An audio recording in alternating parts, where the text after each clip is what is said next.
کتنے لوگ ہیں جو اپنی بہنوں کا حق مارے ہوئے ہیں، بہنوں کا حق مارے ہوئے،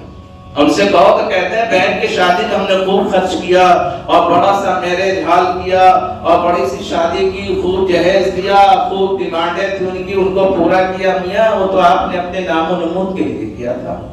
کہ لوگ ہمیں کہے کہ فلاں کی بہن کی شادی تھی، فلاں کی بیٹی کی شادی تھی تو بڑا اچھا انتظام تھا، لڑکی کو کیا ملا ہے؟ اور شریعت کا حصہ ہے،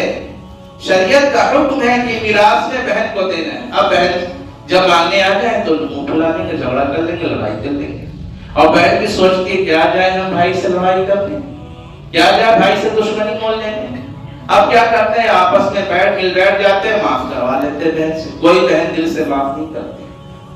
کوئی بہن دل سے معاف، کس کو دولت پیاری نہیں، کس کی ضرورت نہیں ہے دولت، زبردستی ان کو محبت دکھا کر کے یا اچھے سے یا غصہ دکھا کر کے آپ ان سے معاف کرا لیے، معافی نہیں۔ معافی تو یہ ہے کہ ان کا جو حصہ بنائے 10 لاکھ 20 لاکھ 25 لاکھ، ایک مکان 2 پلاٹ ان کو دے دیجیے ان کے ہاتھ میں، تب آپ معاف کرا دو، ان کو ان کا مالک بنا دیجیے، ان کے نام لکھ دیجیے، تب اگر وہ بہن معاف کر دیتی ہے تو معاف مانا جائے گا۔ ایسا تو نہیں ہوتا، باتوں باتوں میں بہنوں سے معاف کرا لیتے ہیں، اور 90% نہیں بلکہ 99% لوگ ایسے ہیں حاجی نمازی جو بہنوں کا حق مارے